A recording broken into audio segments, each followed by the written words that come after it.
नमस्कार दोस्तों, मैं मोइनुद्दीन सुपर 7 से आपके लिए लेके आया हूँ एप्टीट्यूड रीजनिंग का पोर्शन, जिसके अंदर हम हर एक गवर्नमेंट एग्ज़ाम के लिए जो भी एप्टीट्यूड का पोर्शन है वो हम डिस्कस करेंगे। तो आज मैं आपके लिए लेके आया हूँ प्रॉफिट एंड लॉस। अपना जो लेक्चर है वो बाइलिंगुअल होगा, जिसमें हम हिंदी और इंग्लिश दोनों में डिस्कस करेंगे। इसका मतलब है लाभ तथा हानि। लाभ तथा हानि पढ़ने के लिए सबसे पहले हमें कुछ बेसिक टर्म्स जानना ज़रूरी है, जैसे सीपी। पहली चीज़ हम देखते हैं सीपी। सीपी को हम बोलते हैं कॉस्ट प्राइस, जिसको हिंदी में बोलते हैं क्रय मूल्य। क्रय मूल्य का मतलब होता है कि कोई भी चीज़ हम कितने रुपए में खरीद रहे हैं, तो जो खरीदना है उसको हम बोलते हैं, परचेज करने को हम बोलते हैं सीपी। दूसरी चीज़ आती है अपने पास एसपी। एसपी होता है सेलिंग प्राइस,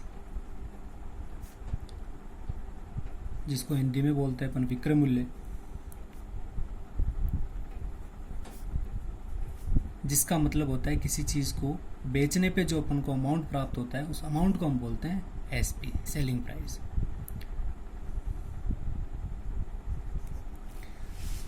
उसके अलावा दो तीन चीज़ें और है, जैसे हमारे पास एक चीज़ आती है एमआरपी।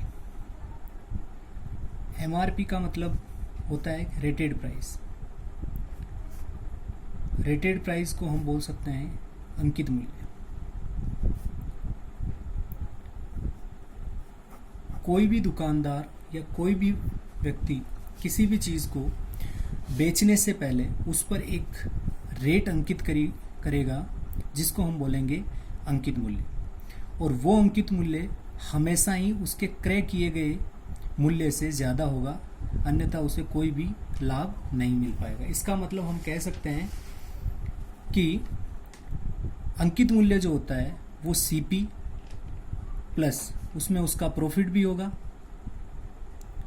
प्लस यदि कोई व्यक्ति किसी दुकानदार के पास जाता है तो वो एक डिस्काउंट की मांग करता है, एक बट्टा मांग करता है, तो उस बट्टे का भी उस अंकित मूल्य में इंक्लूड होना ज़रूरी है। तो इसका मतलब उस अंकित मूल्य के अंदर उसके पास क्रय मूल्य होगा, उसका लाभ होगा और उसका डिस्काउंट होगा।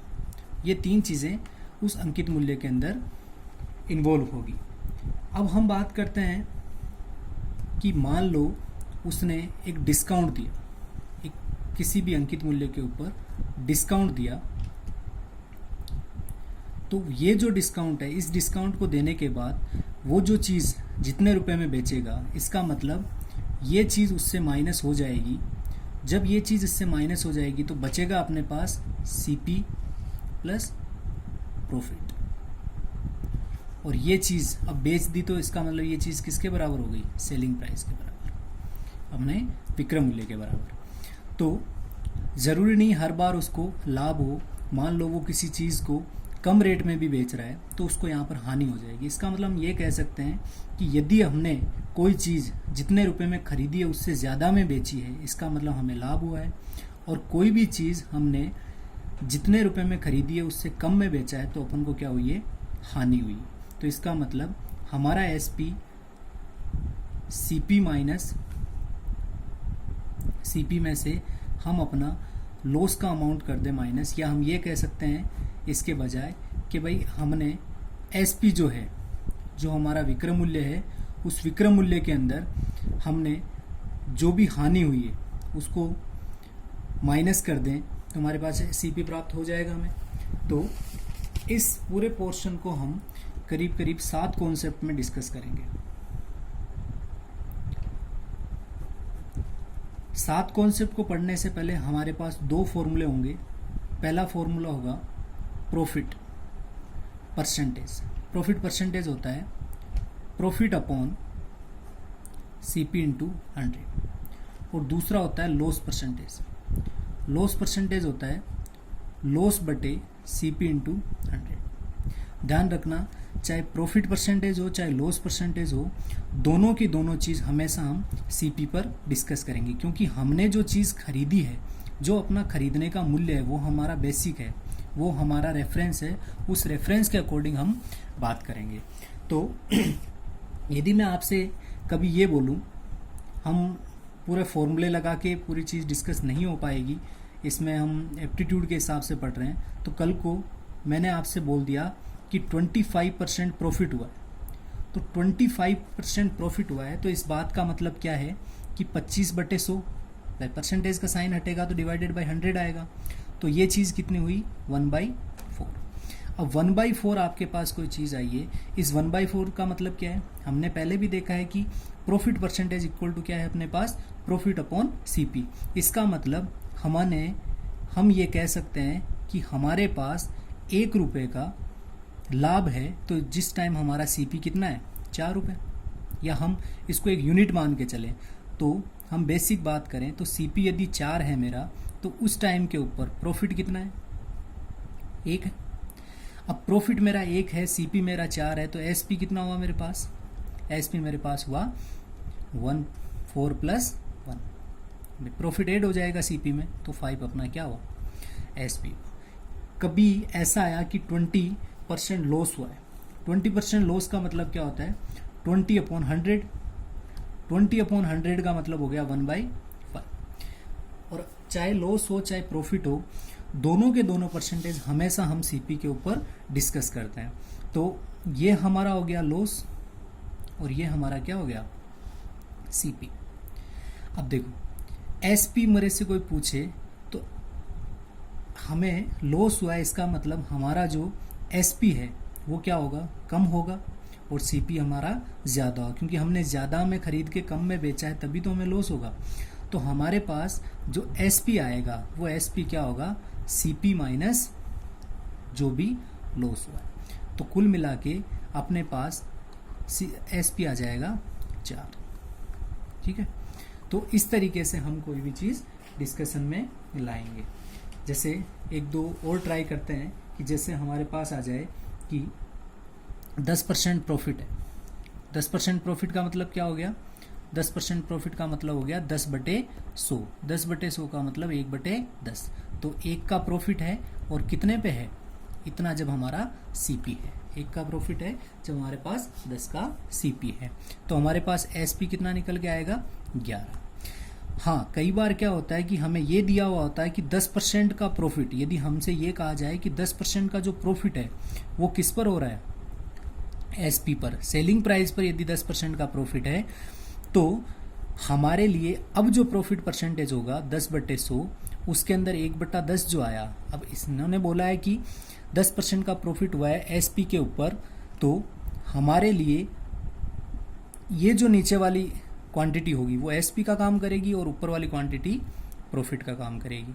तो इस केस के अंदर हमारे पास एसपी 10 आ गया, इसका मतलब हमारा सीपी क्या होगा भाई, जब प्रॉफिट हुआ है तो ये चीज़ तो हमें समझ में आ गई कि प्रॉफिट कब होगा, जब हमारे पास सीपी एसपी से कम हो, जब हमने चीज़ खरीदी कम रुपए में और बेची ज़्यादा में, तभी प्रॉफिट होगा हमें। तो एसपी अपना 10 रुपये है, तो इस केस के अंदर जो हमारा सीपी होगा वो कितना होगा, एसपी माइनस प्रॉफिट, और एसपी माइनस जब हम प्रॉफिट करेंगे तो सीपी बराबर कितना आ जाएगा हमारे पास 9। ठीक है, तो हम पहले कॉन्सेप्ट की शुरुआत करेंगे नेक्स्ट वीडियो से। ये हमारा एक बेसिक पोर्शन है जिसका हमें नॉलेज होना ज़रूरी है, हमें हर चीज़ नॉलेज होना ज़रूरी है कि कभी भी हमारे पास कोई चीज़ आ गई कि एमआरपी क्या होता है, तो हमें आइडिया होना चाहिए कि एमआरपी के अंदर सीपी, प्रॉफिट और डिस्काउंट तीनों की तीनों चीज़ इन्वॉल्व होती है। क्योंकि यदि आपने अपने सीपी को ही अंकित मूल्य बना लिया तो आपको कभी कोई प्रॉफिट नहीं हो पाएगा। प्रॉफिट जानने के लिए हमेशा ज़रूरी है कि आपको एमआरपी जो है वो सीपी से डिफरेंट होनी चाहिए, उसके अंदर एमआरपी के अंदर सीपी, प्रॉफिट और डिस्काउंट तीनों चीज़ें इन्वॉल्व होनी चाहिए, तभी हमें उस चीज़ का प्रॉफिट मिल पाएगा। ठीक, और बाकी हम यदि एक और बात करें कि जैसे प्रॉफिट परसेंटेज और लॉस परसेंटेज हमेशा सीपी के अंदर होता है या सीपी पर होता है, क्योंकि हमारा बेस प्राइस यही है, तो हमसे कभी भी कोई डिस्काउंट मांगेगा, कभी भी डिस्काउंट मांगेगा, तो ध्यान रखना डिस्काउंट हमेशा किस पे होगा, एमआरपी के ऊपर। तो जैसे मैं आपसे एक छोटा सा पोर्शन करूं कि डिस्काउंट परसेंटेज क्या होता है, तो डिस्काउंट परसेंटेज का मतलब क्या हो गया कि डिस्काउंट का जो अमाउंट है डिवाइडेड बाय एमआरपी इंटू 100। जैसे अपन एक एग्जांपल के थ्रू डिस्कस करते हैं कि सपोज आप किसी शोरूम में गए और आपने एक शूज़ सेलेक्ट किया, उस शूज़ की रेट थी 3000 रुपये रेट थी। इसका मतलब वो था उसका एमआरपी, क्योंकि उस पर प्रिंटेड थी, प्रिंटेड रेट भी बोल सकते हैं एमआरपी को, और उस पर लिखा हुआ था 10% का डिस्काउंट। अब 10% का डिस्काउंट लिखा, तो 10% का डिस्काउंट का मतलब क्या हो गया, 3000 का 10%। अब 3000 का 10% कितना हुआ, 300 रुपये। तो इसका मतलब अब कितना रुपए बचा, 2700 रुपये। इसका मतलब अपन यदि इस चीज़ को खरीद रहे हैं तो अपने लिए तो ये हो जाएगा सीपी, और अगले दुकानदार के लिए यही चीज़ हो जाएगी एसपी। अपने लिए सीपी हो गई, अगले बंदे के लिए एसपी हो गई। तो हमने क्या देखा कि 10% जो है वो किस पर है, एमआरपी के ऊपर, ना कि हमारे लिए उसके क्रय मूल्य के ऊपर। क्रय मूल्य के ऊपर कभी भी दुकानदार आपको डिस्काउंट नहीं दे पाएगा, जितने में खरीदी है उस पर डिस्काउंट नहीं दे पाएगा, भले ही वो आपसे ये डिस्कस करे कि हमने इतने में हमारी खरीद है, पर ऐसा कभी नहीं होगा, क्योंकि अगले को प्रॉफिट यदि कमाना है तो उसको एमआरपी के ऊपर ही डिस्काउंट देना पड़ेगा। तो ध्यान रखना, जो प्रॉफिट परसेंटेज है या लॉस परसेंटेज है वो हमेशा सीपी से हम निकालेंगे, और जो हमारा डिस्काउंट परसेंटेज है वो डिस्काउंट परसेंटेज हम हमेशा एमआरपी के ऊपर डिस्कस करेंगे। तो ये अपना बेसिक पोर्शन था।